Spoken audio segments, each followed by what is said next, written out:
Ladies and gentlemen, my name is Red and Plays. This is Total Extreme Wrestling for our All Elite Wrestling save last week of 2020, which is exciting times, which means we'll get to see who's the wrestler of the year so far in the series. We'll get a bit of an idea of where our guys sit in the top 100, 500 rankings. And this will be a bit of an exciting time. You know, we want to try and close out the year with a strong show. Now, obviously, we are just 10 days away from the AEW New Year's Smash special. It will be considered a pay-per-view, but in saying that, when we say pay-per-view, it's probably more of a minor pay-per-view, like a Fighter Fest type of pay-per-view, where we're not really looking to stack the deck and really have the best show of the year. We're just trying to have a good show, just to advance our storylines, have some important matches, and kind of progress things. So that being said, let's scroll down here and let's take a look at some of the things we've got planned coming up for the series. So, obviously, the New Year's Smash card, we're looking at Moxley versus Rey Fenix for the World Championship. Bit of a step up for Phoenix, but, you know, he's someone who can kind of fill in a little bit of a gap for a little bit, have a good match with Moxley, and allow Moxley to pick up a win and move on. The Hardys, we're going to get to see them team up for the very first time in the series to take on Team Taz. Miro and Pac, that'll be for the TNT Championship. Sean Spears, Will Hobbs, a lower end match. I'm not sure if that'll make the main card, but we might do it on the pre-show. Same with Statlander and Awesome Kong. Of course, I was thinking about doing Statlander and Britt Baker, but I figured, you know, we've seen that. Let's do, you know, Awesome Kong and Statlander, as Statlander tries to get her revenge on Kong. So, good opportunity to get Kong in the mix as well. We haven't really used her too much yet. Tag Team Tournament Final, so we'll figure out which team makes it to the final. The top two teams will battle it out.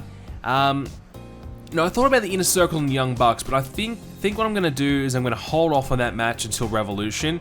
So what we're going to do is the winner of the Tag Team Tournament, they'll face Inner Circle on an episode of Dynamite coming up.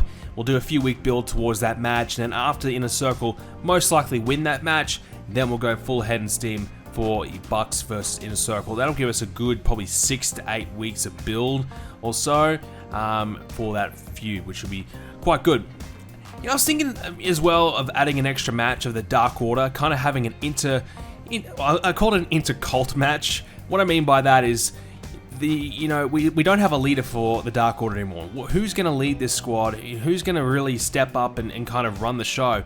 So I figured, why not have a match between some of the top guys in the group? You know, John Silver maybe, Evil Uno, Stu Grayson, maybe Preston, just to figure out, you know, who's going to run the Dark Order. And I've got a few other things planned for that as well, so we'll talk about that later. We need to give MJF an opponent. So the storyline right now, Sting continues to give MJF opponents. He wants to keep him, winning.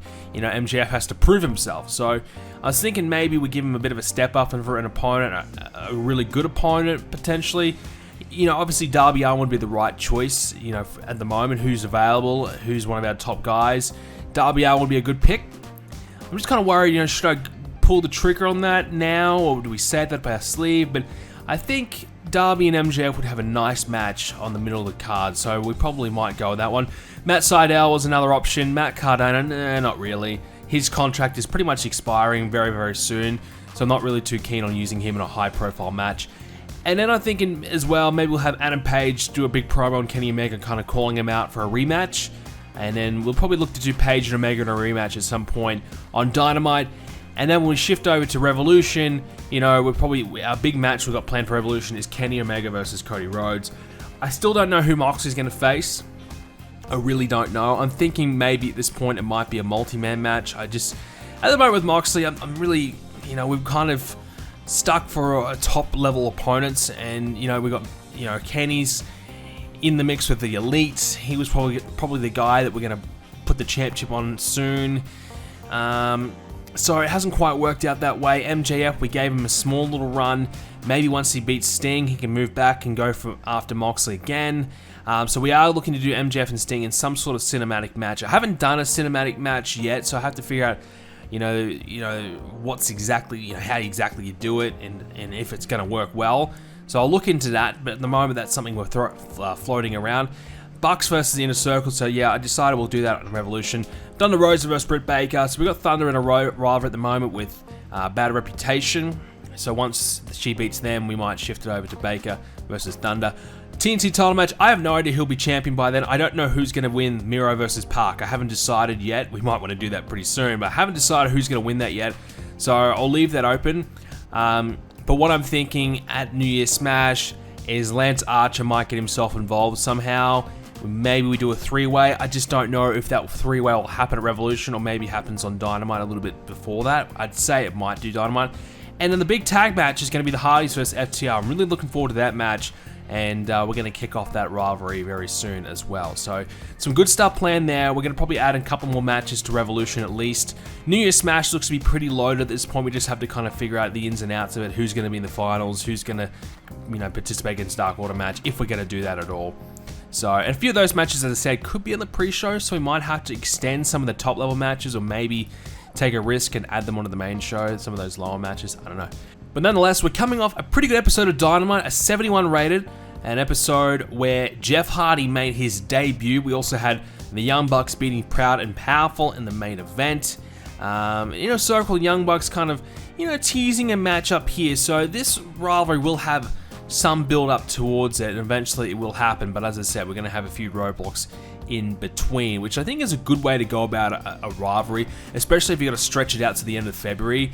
You have two teams that, ultimately want to face each other, but they might have to beat a few other teams along the way before we actually get to that big match. Something similar to what we did with FTR and Young Bucks originally. We have having, a pick your poison match in between, a couple of different pay-per-view matches and some Dynamite matches in between before we end up actually having the big match between the two top teams. So something to think about. And with that being said, let's go ahead and look ahead towards this week's Dark. As I said, the final one of the year. All right, let's check out this week's Dark. On the pre-show, we've got the Butcher Blade and the Buddy, all cutting a promo on the Private Party, which is their opponent for this week's Dark, and their recent losing run that they've been having as of late, 39 for this segment. Anna Jay defeated Layla Hirsch in a 23 rated match, both women performing at 23. Looking to get Anna Jay some more wins, trying to improve her momentum, which is currently at a cooled level. We had Priscilla, Kelly, Bea Priestley with Nyla and Vicky, and they're all backstage complaining about Thunder Rosa and the recent opportunities she's been given as a newcomer. 41 for this segment, so a bit of a bitching session by some of the women in AEW there. Scorpio Sky defeated Peter Avalon in a 44 rated match. Scorpio 47, Peter not bad, 35. As we said recently, we're looking to try and get Scorpio Sky some more opportunities as a singles, trying to test the waters there and see if he's worth trying to promote up the card. And I've got to say, so far, it's a yes from me. We opened up the show with the waiting room. We had Awesome Kong challenging Chris Statlander to a match at New Year's Smash, and Statlander confronted her and accepted. 55 for this segment, which is quite big for a women's segment, so very happy with this.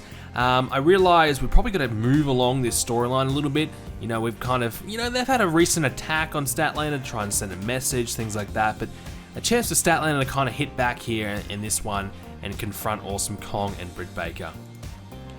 We had the Dark Order defeat the Varsity Blondes for 44. So we had Stu Grayson 48, Evil Uno 45. That's actually very good performances from the Dark Order team.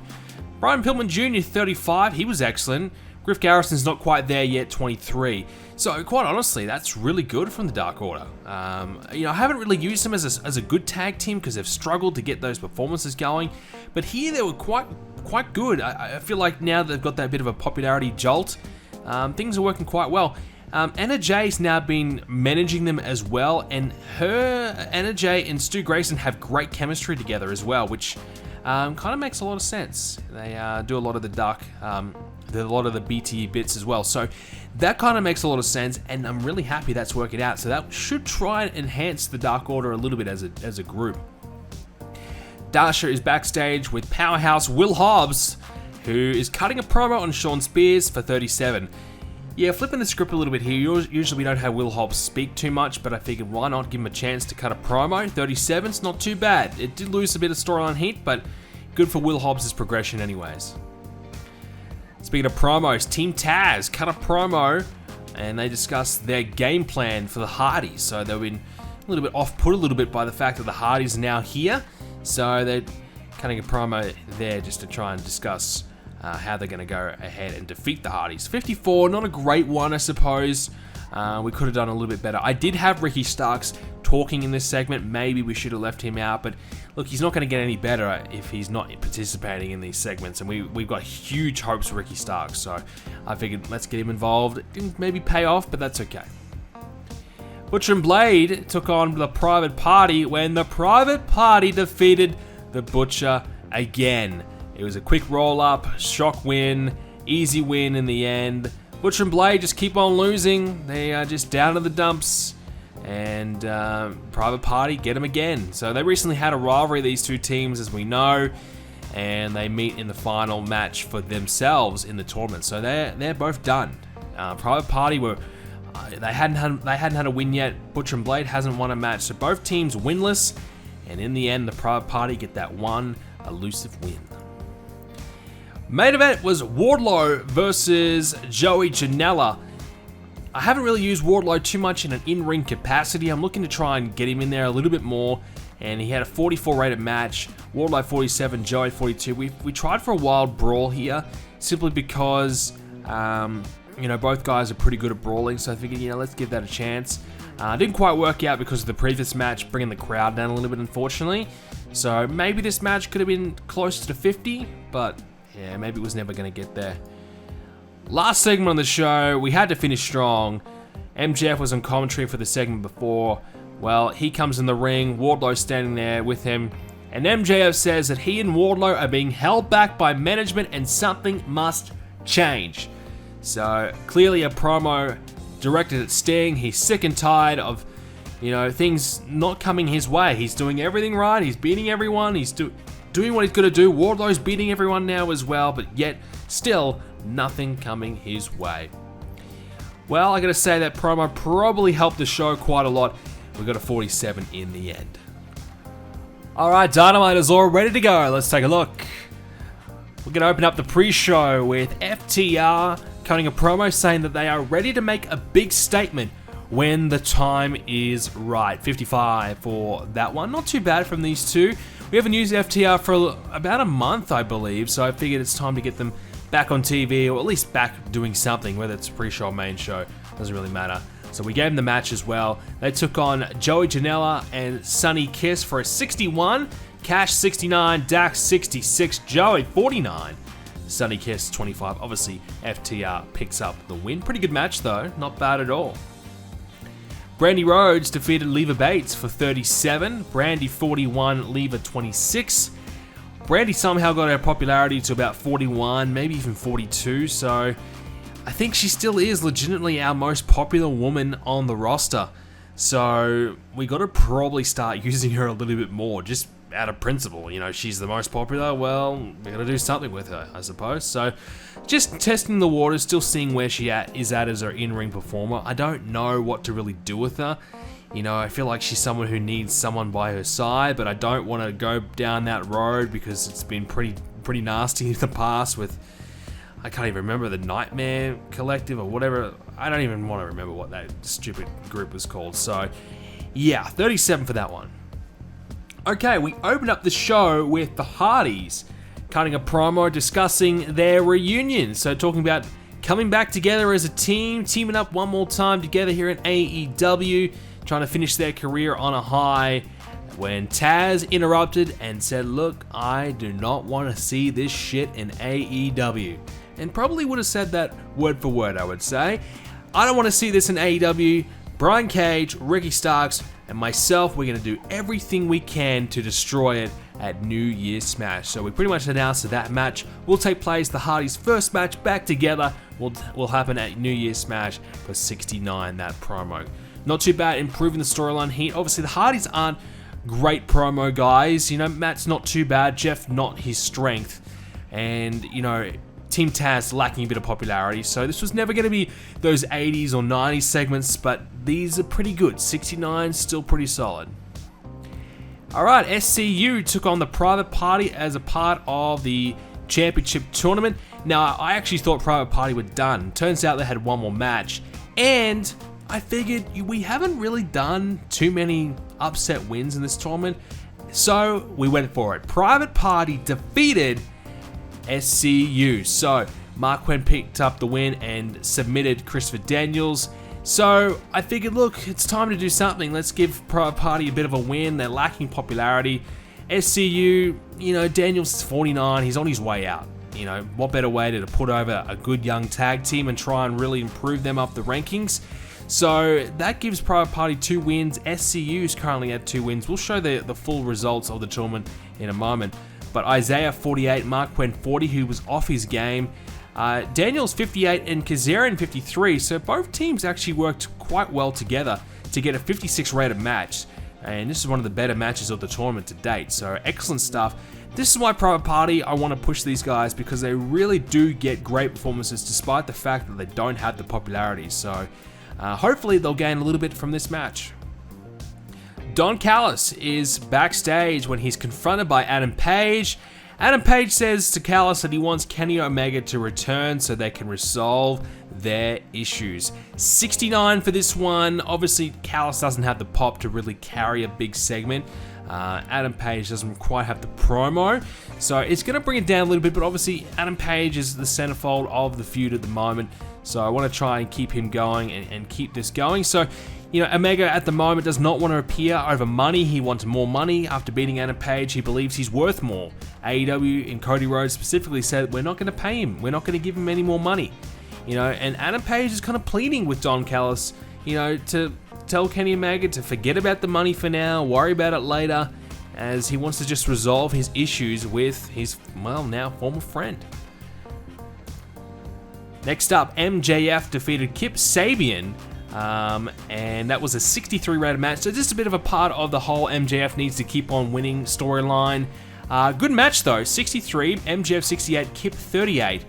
So, we're actually going to do something with Kip Sabian. Now, I hate what they're doing with him in real life with Miro. I just hate the video game, relationship, friendship, whatever. But I'm going to actually put him with Miro in my game. Now this time, they're both baby faces. So Miro is currently a baby face, which might not seem quite right. But I feel like, in my personal opinion, when I first brought him in, I thought it would work. Now I just can't really shake the thought of him being a heel. Just because of what I've seen on AEW, but he is a face to us, so I figured, okay, let's turn Kip Sabian face and let's try something different with him. So I'm going to pair him with Miro, and they will be just genuine best friends. They might not be playing video games and terrorizing people that way, but they're going to be best friends. Kip Sabian's career is kind of in the toilet, so Miro's going to try and help out Kip and salvage his career. Well, next segment, Sting says he has an opponent for MJF at the New Year's Smash. Lights go out, come back on. There is Darby Allin, skateboard in hand, attacks MJF and Wardlow. So Sting has handpicked Darby Allin to be MJF's opponent at New Year's Smash. I ideally would have liked this match a little later on, but it is a pay-per-view, it is a big match scenario. It's not like we're going to throw it away on Dynamite. We are going to give it a little bit of a build. Sting and Darby kind of go hand in hand. It's a reasonable fit. We've seen it all over TNT at the moment in real life, so I'm happy to try and replicate here in the game for a little bit. And look, pretty good segment, 79, not too bad. Darby Allin, we've got big hopes for. I still want to try and really push him up the card. So this is a good opportunity to get him in a high-profile match. He'll probably lose, of course, but good nonetheless to try and get him involved. All right, the Dark Order backstage argument about who should be their leader, and they come to the conclusion that they need to fight it out in the ring to determine it. So we mentioned it earlier on about doing some sort of intercult match. Well, we're going to do it. So Dark Order will fight it out. Now, I actually have a little bit of a surprise planned. Not a huge surprise, but I've got a little bit of a twist planned for this match. We'll talk about that in a moment. The Best Friends took on Jurassic Express as a part of the AEW World Tag Team Championships Rankings Tournament, and this was a 59 rated match.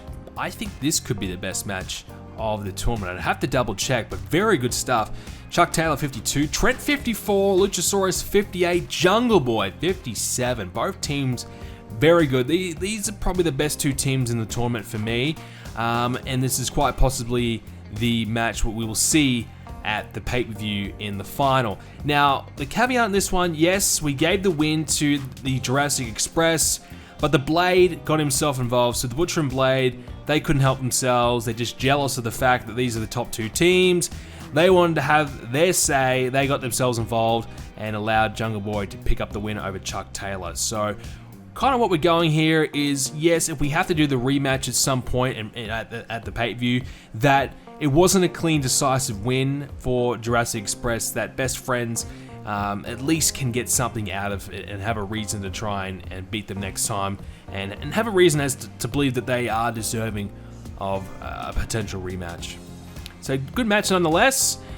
Lance Archer and Jake Roberts cut a promo on Miro and Park ahead of their upcoming match. So I actually thought we were going to do the TNT Championship match, Miro versus, Archer or Park at the pay-per-view, but it turns out I actually planned it differently. It's going to be the final of the tournament, so that will work out better for our Revolution plans. We'll have a bit of time to try and build up Revolution, and it might be a triple threat: Archer, Miro, and Park for the championship. That still could be a possibility, at least at some point.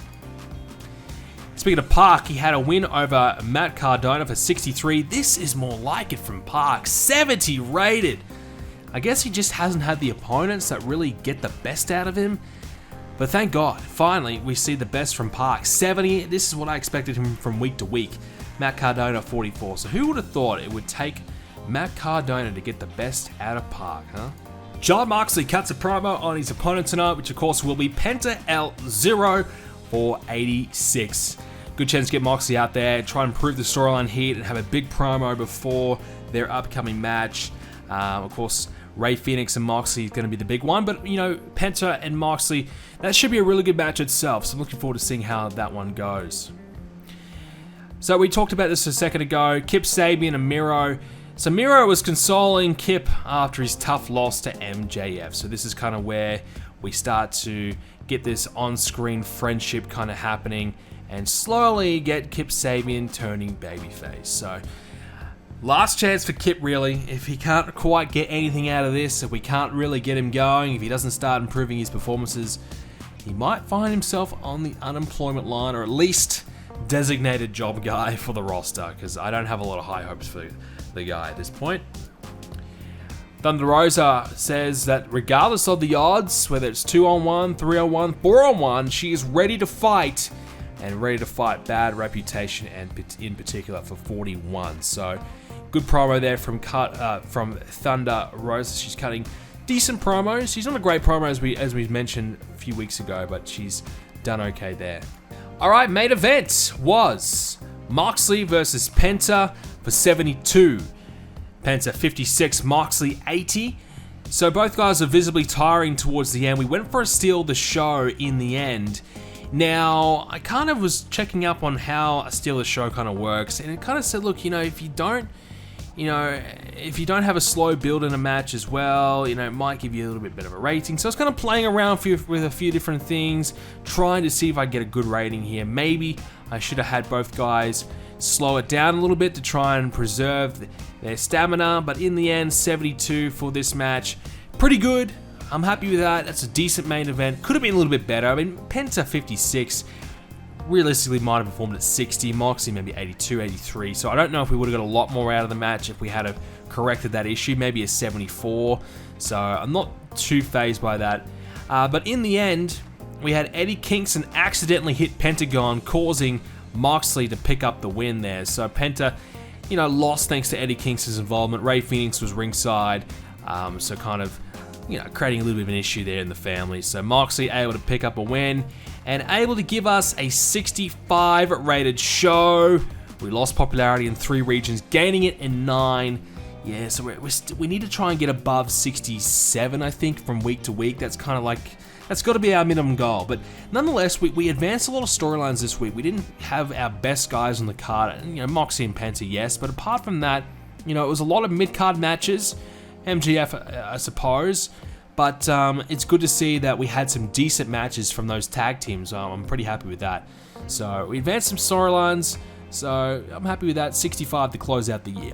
Let's take a look at the ratings for this week's show. as we had a 745,000 viewer show, so we definitely dropped ratings this week. NXT, nearly 1.7 million, 73 rated show from them, so we just aren't quite on the ball here.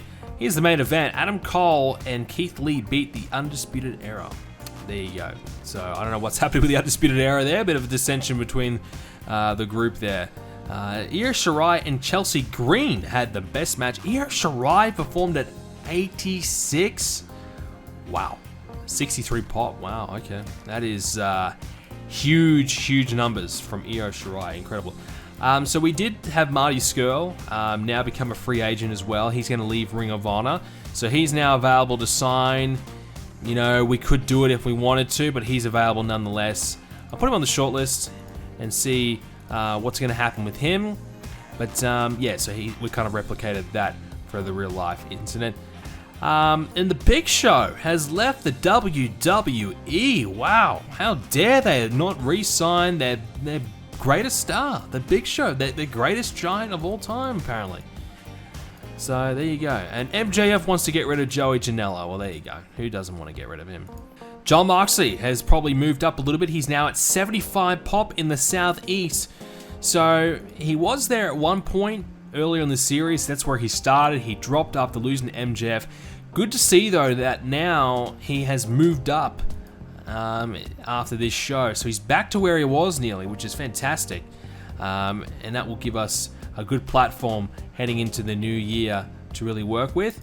Park has also gained popularity as well. He's up to 58 now, so he was at 57, so a small little gain for Park, which is amazing. You know, the more that he gains, the better. Darby Allin's at 44, ahead of his big match coming up with MJF, so we need to probably try and move him up the card a little bit as well. Penta El Zero's at 48 in the Southeast, and he's been there the entire time, so despite the fact he had a solid main event match, no change for him, which is a little bit disappointing, I've got to say. Further down the card, Christopher Daniels drops down to 44, and he was at 48, so a bit of a drop for Daniels, considering that he actually has been gaining popularity lately, so a small little drop for him as he put over, of course, Private Party. Let's take a look at them, see if they gained anything out of it. Mark Quinn now at 31 in Southeast, 30 everywhere else. He was at 26.25, so a 4 to 5 popularity gain for Mark Quinn. That's big. That is really, really good. Probably makes it worth it. Isaiah Cassidy, very similar as well. So that's fantastic. Frank Kazarian, oh, wow. Okay, Kazarian's probably the big loser here. He was at 44, he's now at 38. Oh boy, that is not good for Kazarian. Daniels can afford it, Kazarian couldn't really. Yeah, okay, that's a bit hit and miss. Great for Private Party, don't get me wrong, that's fantastic for them. So we mentioned earlier on about doing something potentially with the Dark Order, and we're going to do that through Eric Rowan. So Eric Redbeard, I think, is his indie name. So we're only going to bring him in for about a month. So I'm thinking with the Dark Order, we're going to have them fight each other. Eventually, it'll lead to a no contest or a draw, as Eric Rowan kind of, you know, he steps up to be their leader, and they kind of respect him and go with him for a little bit. So it might have this be a short-term thing until we're ready for probably Lance Archer to come in and take over from Rowan. So maybe what I'm thinking is Rowan can kind of run the group for a little bit of time, and eventually Lance Archer comes in, kicks his ass, and everyone goes, whoa, okay, this is the guy we want to be behind. So, and that kind of, you know, get Dark Order to someone, and maybe they can feed off Rowan for, you know, a month or two, and try and feed off his popularity a little bit. So, short-term little thing, as kind of like an homage to Brody Lee, I suppose. Alright, always one of my favorite times in TEW is looking at the Wrestler of the Year and all the other awards that come along with it. So, Okada voted as the Wrestler of the Year. No real surprise there, I suppose. He's currently averaging 88. Wow.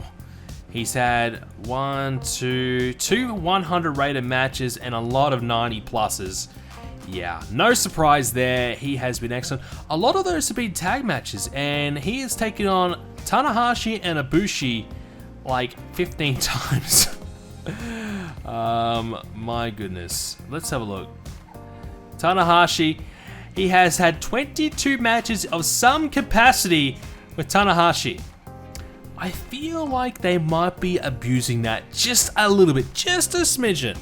At least it's 50-50 booking, I guess. 10 and 12, yeah. So Okada, rest of the year, company of the year, New Japan. I mean, obviously if they're having that sort of matches on their card consistently, you know, they're gonna be the best company of the year. Let's have a look at their best shows. 93, 92, 86s, yeah. Probably lucky to maybe beat WWE, honestly, but nonetheless, good for them.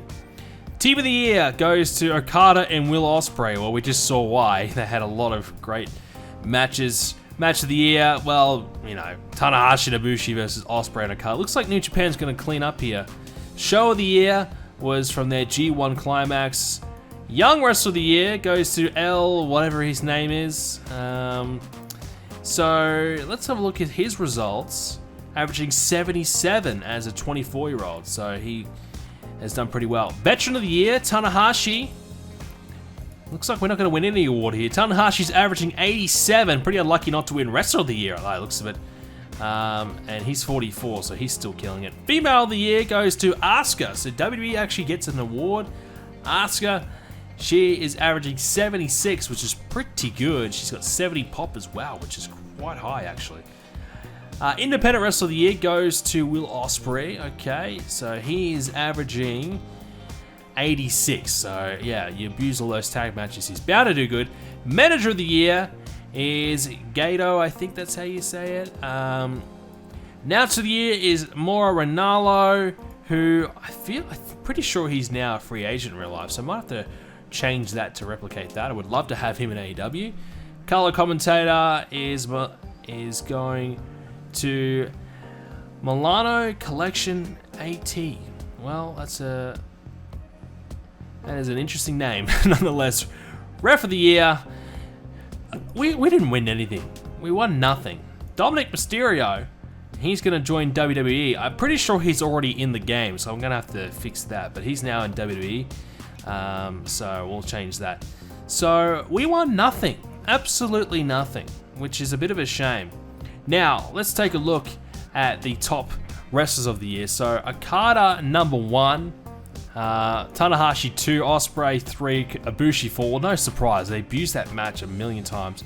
Naito at 5. Suzuki. I mean, just New Japan's cleaned up here. Daniel Bryan at 9. Bray Wyatt, surprisingly, at 10. Styles at 12. Did we get anyone?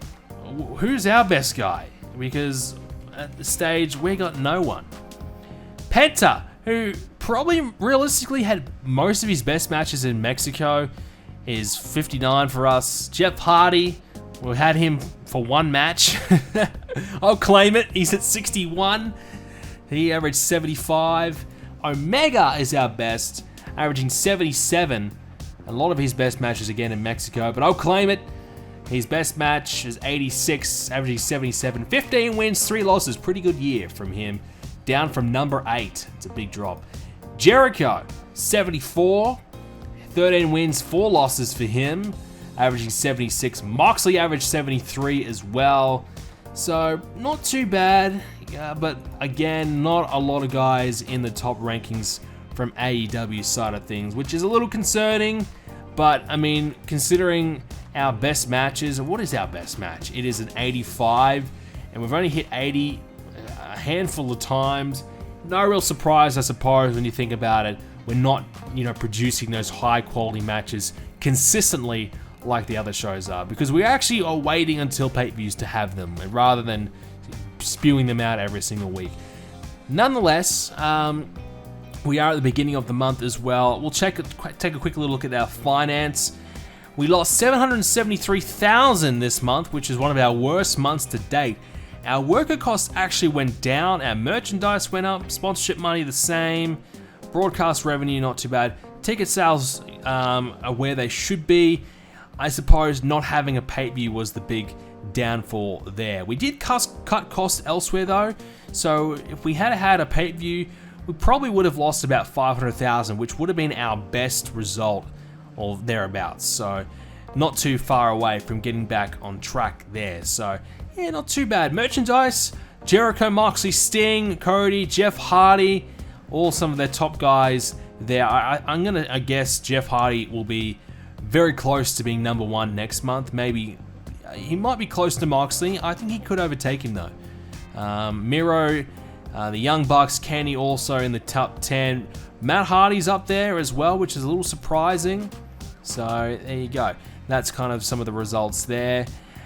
In the world of TEW, we had a chance to get the Viking Raiders. I did pass on them, 43 pop. I just feel like they're so tainted. I just got no interest in booking those guys. And also Trevor Lee had an opportunity to come over. Once again, no interest in him. And Mercedes Martinez has now retired. So she has been averaging 53. Probably not doing that bad, but she's 40 and she's had enough. Had enough of wrestling, so she might transition into a producer or a coach role or some sorts there. Well, nonetheless, we are now in the brand new year. Welcome to 2021 here in TEW. And next time we come your way, we'll be getting ready for New Year's Smash. 5 days away. Looking forward to it. It will be a fantastic show. I hope. I do, because we need a big one. Thanks for watching, guys. Hope you enjoyed it, and we'll see you all in the next episode.